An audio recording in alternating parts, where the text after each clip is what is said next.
반갑습니다. 사조관법의 신혁명 해인도 비결명리입니다. 오늘이 벌써 9째 강의가 되는군요. 처음에 기초로라고 생각하고 시작을 했지만 생각해보니까 기초, 중급, 고급 이렇게 나눌 거 없이 그냥 쭉 한번 연결해서 해보려고 합니다. 자, 1강은 내 사주 속 비밀에 대해서 얘기했고요. 2강은 내 사주 속 최강 인물은 누구인가? 3강 연계하는 서로한테 기대어서 다음으로 이어지는 십천간, 4강은 천간의 3가지 분류, 5강은 천간체에 대하여, 6강 천간기에 대하여, 7강 천간중화에 대하여, 8강 지난 시간에 천간글자 짝짓기 했고요. 드디어 오늘 배우게 되는 것은 천간생입니다. 그 중에서도 오늘은 수생목에 대해서 배우겠습니다. 자, 도비결에서 천간의 의미는 첫째, 하늘로부터 받은 명, 둘째, 나의 생각이나 마인드, 셋째, 내가 개발해서 사용해야 할 잠재 능력입니다.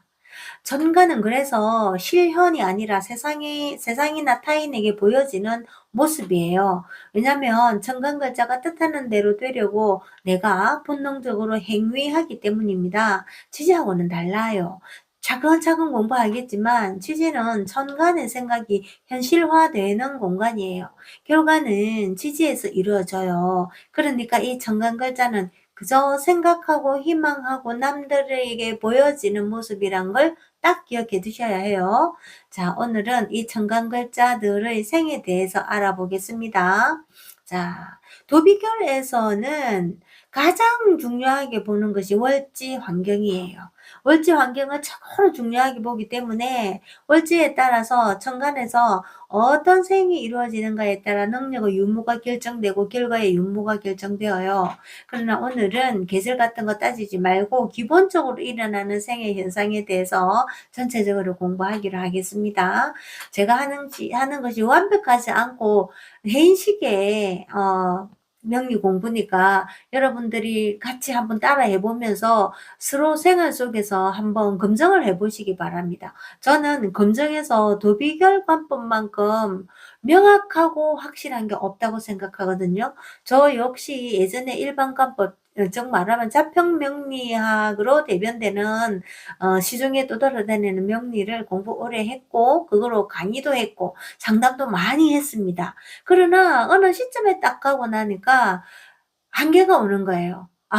더 이상 할 게 없고 제가 질이 멸렬해지는 거예요. 그래서 한동안 다른 공부를 좀 했었고 근데 우연히 또 명리하고의 그 인연이 안 끝났는지 도비결 공부를 하게 되었습니다. 그래서 도비결에서 이제 공부를 배워서 제가 해인화 시킨 것이 해인 도비결입니다. 그래서 같이 한번 공부해 보면 새로운 눈이 뜨이지 않을까 싶어요. 자, 이 정도 하고요. 자, 수생목, 천간생 중에서 수생목 하겠습니다. 일단 수생목에 대해서 알려면 천간수오행과 목오행에 속하는 글자와 그 글자의 기본적 특징에 대해서 잘 알아야겠습니다. 수에는 아시다시피 개수와 임수가 있고요. 목에는 갑목과 을목이 있습니다. 이 두 글자가 생하는 양태는 4가지입니다. 자, 보세요. 개생갑을 할 수도 있고요. 개생을을 할 수도 있고 임생갑 할 수 있고 또 임생을 할 수도 있잖아요. 자, 4가지죠. 그러면 이제 각 글자의 특징부터 복습해야겠어요. 그래야 생이 어떻게 이루어지는지 그 의미를 알 수가 있겠죠. 자, 첫 번째로 개수의 특징 기억나시나요? 개수의 특징, 제가 좋아하는 개수. 자, 인간의 본질, 자비심, 정신, 마음, 공감, 종교, 매니아, 깊이, 유전, DNA, 배우고자 하는 생각, 내부, 국내 시장, 외로움, 친밀, 창의력, 내면의 빠른 움직임 등등이죠.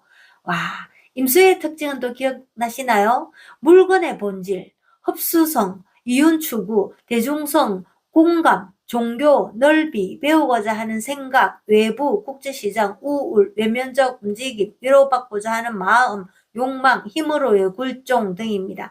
이런 그 키워드를 가만히 보면 거의 다 이윤에 다 있다는 것을 알게 될 거예요. 이유는 뭡니까? 물건의 본질이죠. 아까 개수는 같은 수라도 여기는 물건의 본질 알고 인간의 본질에 맞춰져 있습니다. 다릅니다. 자, 다음은 간목의 특징을 돌이켜 보겠습니다. 간목은 배우는 사람, 스타트, 영 소울, 자 젊은 영혼이죠. 어린 영혼입니다. 또 앞으로만 전진, 교육, 세움, 간판, 이름, 순수성, 습득 욕구, 찌름, 팬, 뭐 순정성 또는 과감성, 겁없음, 뭐 앞으로만 전진, 아 이거 했네요. 이런 것 등입니다. 자, 느낌이 좀 오시죠? 자, 다음은 마지막으로 을목의 특징도 기억해서 소환해 보도록 하죠. 을목은 일단 지혜로서 활용하는 사람입니다. 저는 그 지혜로서라는 그 수식어를 붙이기가 좀 그런데요. 어쨌거나 활용성이 좋은 것은 지혜가 없으면 활용성이 좋을 수가 없으니까 이 지혜, 활용성, 또 하나를 배우면 셋, 넷을 활용하니까요. 자, 역력화, 부산스러움, 그런데 지주대를 찾아야 되고 상황에 맞게 움직임, 명랑함, 밝음, 경력자, 자격증, 경험, 뭐 부드러움, 귀여움, 인적 형성력 등등이 있어요. 이게 하나하나 찾아보면 뭐 수도 없이 많을 겁니다. 자, 이런 각각의 글자의 특성을 머릿속에 딱 새기고요. 수생목의 상황을 한번 봅시다. 자, 수생목의 가장 큰 명패는 배운다입니다. 누구는 배우고 누구는 못 배우는 것이 아니라 모두가 공평하게 배운다입니다. 의무라기보다는 권리에 가깝죠. 그러니 배우고 안 배우고는 자신의 선택입니다만 사주 전간에 수생목이 되어 있으면 자동적으로 배우고자 하는 마인드가 형성되고요. 또 그것을 개발하면 내 삶을 업그레이드 할 수 있는 능력이 될 수가 있죠. 자, 수생목에는 아까 얘기했듯이 개임, 그다음에 갑을, 자 이렇게 있으니까 어떤 것이 있냐면 먼저 임생갑부터 볼게요. 임생갑의 가장 대표 명패는 넓게 외부 문물까지 다 배운다입니다. 넓으면 깊은 것과는 좀 다르죠. 국제적으로 배움의 영역을 넓힐 수 있는 거는 참 좋지만 한 가지를 깊게 전문적으로 하는 거는 또 조금 어려워요. 그러니까 사주 전간에 임생갑이 되어 있는 사람은 이것저것 마구 배우려고 해요. 그래서 이것 찔끔 저것 찔끔 해서 자칫 이것도 깊이 못 배우고 저것도 깊이 못 배우는 상황이 올 수도 있어요. 자, 또 임수는 전달력이 아주 좋습니다. 출렁출렁 흘러다니면서 정보를 전달하죠. 자, 정보를 전달하는 게 또 어떤 글자가 있나요? 저번에 기토도 그런 게 있었죠. 그래서 기토하고 임수하고는 좀 비슷한 점이 있는데 또 더 깊게 들어가면 또 달라요. 일단 전달력 좋습니다. 그래서 임수일간은 홀로 있는 것을 못 견뎌하는 경우가 많아요. 이렇게 흘러다니는 거는 좀 외롭잖아요. 고여있지를 못하고. 그러니까 자기가 필요해서 흘러다니지만 한 곳에 자리를 못 잡고 하니까 외롭고 어둡고 우울감이 있고 그래요. 자, 그래서 이제 그거는 외로움으로도 해석할 수 있습니다. 다음은 개생갑 보겠습니다. 개생갑의 대표 명패는 깊게 배운다입니다. 자, 원래는 수생목 전체는 배운다. 임생갑은 넓고 국제적으로 배운다. 개생갑은 깊게 국내적으로 배운다. 예. 인간의 본질 깊숙이 파고 들어가서 남들이 보지 못하는 것까지 볼 수 있어요. 개생갑은. 그래서 매니아적입니다. 흔히 돈 되는 영역의 반대 방향에 있는 경우가 많아요. 명상, 종교, 영성, 문학, 심리 등이 이렇게 그런 영역이에요. 근데 물론 사주 전체 글자의 모습에 따라서 이런 경우에도 큰 돈을 버는 사람도 있지만 대체적으로 돈으로부터 조금 멀어져 있는 경우가 많아요. 우리 가장 비근한 예로 이번에 노벨문학상을 받은 한강소설가처럼 한강소설가도 보면은 수로 굉장히 신해 일조 이랬거든요. 그래서 이제 을해 이렇게 돼 있을 거예요. 정해로 아마 월주가 정해로 돼 있을 거예요. 이렇게 해수 이런 거 많잖아요. 그럼에도 불구하고 이제 수라도 돈을 많이 버는 거죠. 그러니까 보세요. 개생갑은 돈하고 거리가 좀 멀고, 예. 임생갑은 돈과 조금 연관이 있습니다.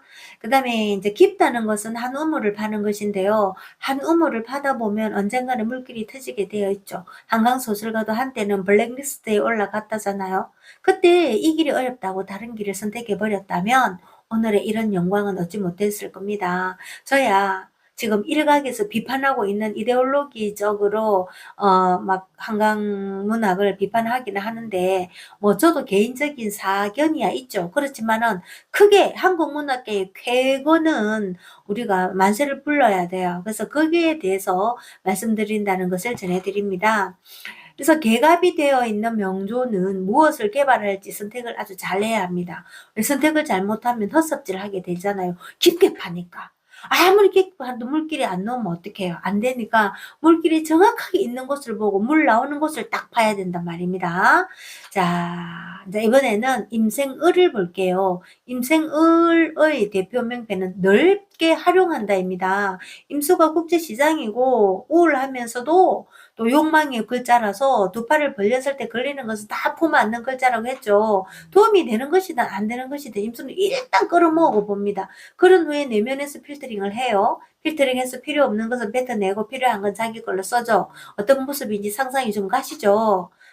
또 을목은 하나를 배우면 지혜롭게도 열을 활용하는 글자라 했습니다. 절대 곧대로 쓰지 않아요. 자신이 가지고 있는 경험에 믹싱을 해서 새로운 의미를 창출하는 데 상당한 능력이 있습니다. 그래서 을목에게는 경험과 경력, 자격증 등이 매우 중요해요. 그러니 국제시장처럼 흡수하는 임수의 생을 받은 을목은 얼마나 할 일이 많을까요? 머릿속에는 온통 활용할 것들이 100가지 매대처럼 늘려 있을 거예요, 아마. 돈이 철철 흐르는 임수국제시장에 세상 물정 좀 아는 을목이 와서니 시끄럽겠죠. 예, 물건 고르면서 이건 비싸니 이건 가성비가 좋니 하면서 점주들의 간을 지락펴락 할 겁니다. 그러니 이런 을목을 임수국제시장은 별로 탐탁지 않아 할 건 당연합니다. 시장은 좀 맹한 손님을 좋아하잖아요. 그래서 임수는 간목을 더 좋아해요. 을목을 뜨내기 손님이라고 비유하면 간목은 단골 손님이 되거든요. 원래 간목은 하나뿐이 모르잖아요. 간목은 배신 이런 거 잘 몰라요. 씨앗에서 새싹이 된 후에 차근차근 나이테를 끌어가며 성장하는 게 간목이거든요. 그래서 국제시장의 상인들과도 차곡차곡 친목까지 다 따져가요. 그리고 그 기억을 잊지 않는답니다. 자기 어려울 때 도와준 그런 거. 예, 그래서 옛날 기억을 아주 잘하는 이들이 주로 간목일간이 많습니다. 월간도 많이 해당이 되고요. 간목이 뚝하니 한 곳에 뿌리를 내렸다 하면 점차 옮기질 않아요. 을목은 뿌리 내리기보다 막 기어서 넓게 먼저 가려고 하잖아요. 그래서 쇼핑을 갔는데 한 점포에 들어가서 이것저것 막 골라서 잡아 나오고 입었다 벗었다가 막 아니야 딱 골라가지고 바로 입고 딱 이거 주세요 하는 사람은 간목이고요. 이거 저거 입고 벗었다 막 온갖 거 따지고 하는 사람이 을목입니다. 고객을 상대로 하는 점주들은 좀 을목이 피곤하겠죠. 그러니 을목이 얼마나 실리적이고 손해보지 않는 스타일인지 아시겠죠. 자, 바로 이런 겁니다. 우리가 청간생을 한다는 것 글자 하나하나를 알아야 가능합니다. 이거를 알면 그 사주 명조 천간에 있는 걸 보면 그분의 스타일을 마인드를 우리가 거의 알아낼 수 있겠죠. 네, 그렇습니다. 이게 명리계의 혁신입니다. 그래서 해인 도비결 명리와 같이 하시는 분들은 나중에 상담이고 또 스스로를 자기를 알아나가고 타인을 알아나가는데도 굉장히 풍부하고 명확하게 알아낼 수가 있어요. 그래서 오늘은 천간글자의 생 중에서 수생목에 대해서 말씀드렸습니다. 수생목의 개발적 의미가 뭐라고요? 대표 명패가 배운다. 수생목은 모두 다 배울 수 있다. 배운다입니다. 의무이기보다는 권리죠. 자, 그래서 열심히 수생목 하셔가지고 열심히 배우시기 바랍니다. 자, 다음 시간에는 천간생 목성화에 대해서 알아볼게요. 자, 지금까지 사주관법의 신혁명, 해인 도비결 명리의 글 쓰는 상담가 해인이었습니다. 안녕히 계십시오.